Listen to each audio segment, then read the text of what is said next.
Loneliness is one of those quiet visitors that comes to every doorstep.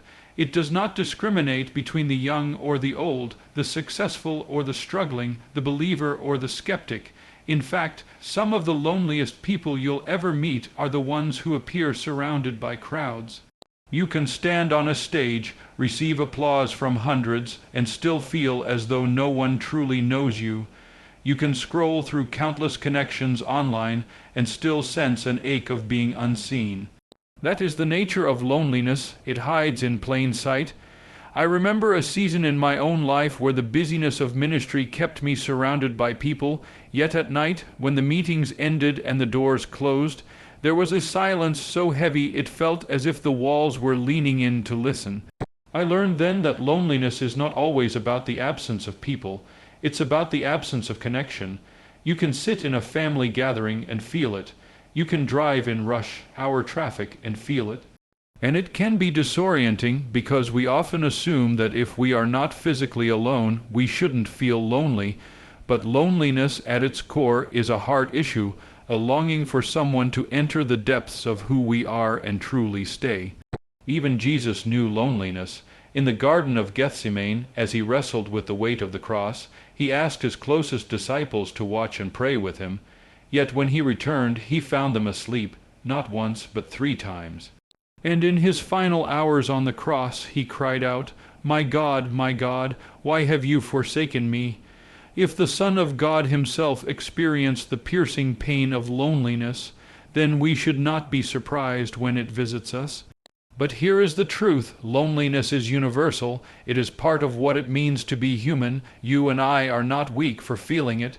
We are simply revealing the deep need God placed in us for relationship. It is a reminder that we were not created to walk through life as isolated islands, but as souls designed for connection with others, and most of all with Him. In those moments when loneliness presses hardest, it is often then that God chooses to reveal Himself in the most personal ways. The silence that feels unbearable can actually become sacred, for it makes space for His whisper to be heard. We live in a world filled with constant noise, phones buzzing, televisions blaring, schedules demanding our every minute. Yet when those distractions are stripped away and we find ourselves face to face with solitude, we begin to notice that God is closer than we imagined. Loneliness, instead of being a punishment, can become an invitation, a sacred appointment with the One who never leaves us. I can recall times when the weight of solitude felt like too much to carry, when prayers seemed to echo back from the walls unanswered. But often it was in those quiet hours that God reminded me of His nearness, not with dramatic signs, but with a calm assurance in my spirit, a verse that came alive, or even a sunrise that broke through the night as if to say, I am still here. When people fall silent, God speaks through creation, through Scripture, through the stillness of His Spirit. His presence becomes more real in the absence of others. The psalmist captured this truth when he wrote, "Be still and know that I am God." Loneliness can drive us into that stillness where we finally see what has always been true, that God is not only with us, He is for us. He doesn't wait for us to be surrounded by companions to draw near. He is the friend who enters the empty room, the comforter who sits in the chair across from us when no one else does, the Father who whispers peace when the world seems silent. And once you discover His presence in your solitude, you begin to realize that what felt like the loneliest place has become holy ground. When we open the pages of Scripture, we find that some of God's greatest servants endured their most defining moments in seasons of loneliness. Joseph knew what it meant to be forgotten, betrayed by his brothers, thrown into a pit, and later left in a prison cell where it seemed no one remembered his name. Yet it was in that hidden place that God was preparing him to rise and lead a nation. What looked like abandonment was actually a training ground for destiny. David, the shepherd boy who became king, spent countless nights alone in the fields with only his sheep and the stars overhead. From the world's perspective, he was unseen, insignificant, isolated, but it was in those solitary fields that David learned to sing to God, to lean on His strength, and to craft the psalms that would comfort generations to come. His loneliness became a sanctuary where he discovered the heart of God. And then there is Paul, chained in Roman prisons, separated from the churches he longed to shepherd. Paul could have despaired. Instead, he wrote letters that still breathe encouragement into the church today. What man meant for confinement, God turned into a channel for his word to travel through the centuries. Paul's loneliness gave birth to some of the richest truths we hold in Scripture. These stories remind us that loneliness is not a sign of God's absence, but often the setting for his greatest work. The caves, the prisons, the deserts, the nights under the stars, all became places where his servants encountered him more deeply and were shaped for his purpose. When we look at their lives, we begin to see that loneliness does not disqualify us from being used by God. It may, in fact, be the very stage on which his glory is revealed. Loneliness, as painful as it may feel, doesn't have to remain a barren place. It can be transformed into a season of growth if we approach it with intentional steps. Sometimes we are tempted to numb the ache with distractions, more noise, more busyness, more fleeting connections, but these only deepen the emptiness. God calls us instead to lean into him and allow our solitude to become fruitful. One of the most practical ways we can do this is by turning loneliness into intimacy with him.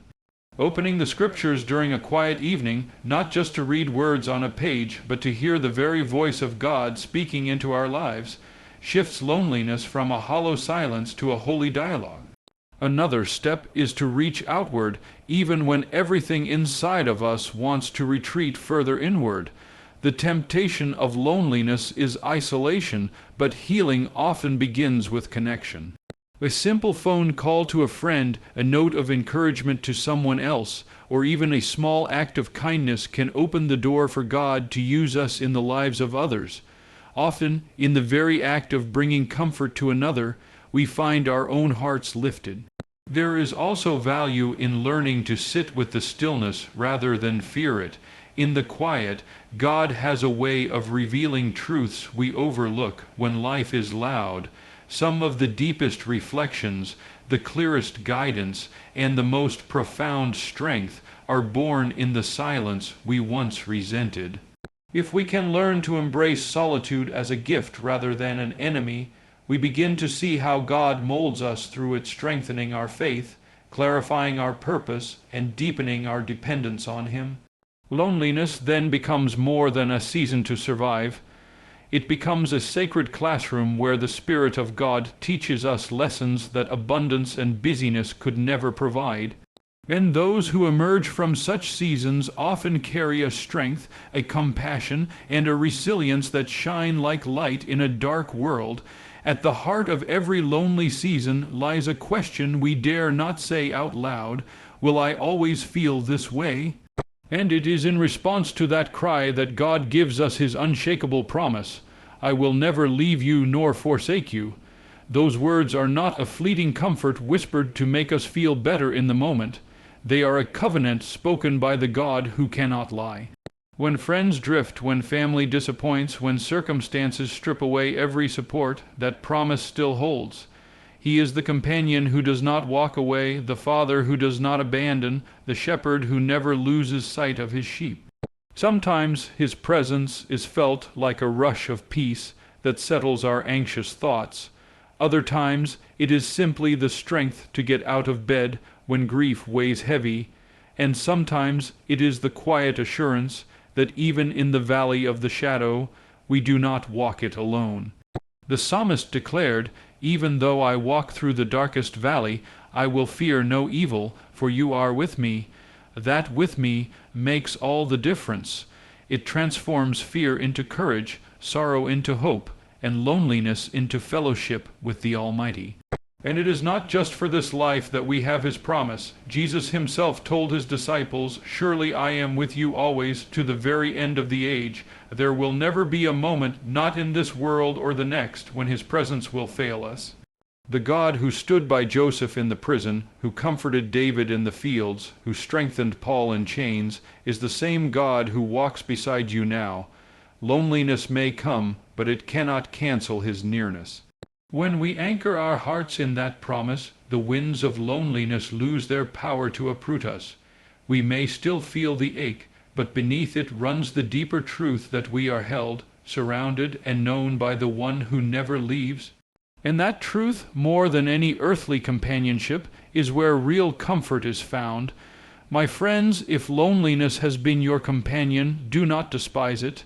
Do not let it convince you that you have been forgotten or cast aside. For in those quiet hours, the God who made the heavens bends low to be near you. The same God who met Elijah in a cave, who walked with David under the stars, who strengthened Paul in a prison cell, longs to meet you in the very place where you feel most alone. Asking arms of God are holding loneliness does not have the final word. It is not your identity, it is not your destiny, and it is not your forever. The final word belongs to the one who said, "I will never leave you nor forsake you."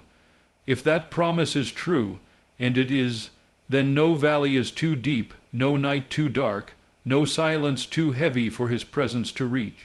So tonight, lift your eyes from the emptiness around you and fix them on the one who walks beside you. Let his word be your companion, his spirit be your comfort, and his promise be your anchor. And when you rise from this season, you will carry with you not just the memory of lonely times, but the testimony of a faithful God who met you there and turned your sorrow into strength.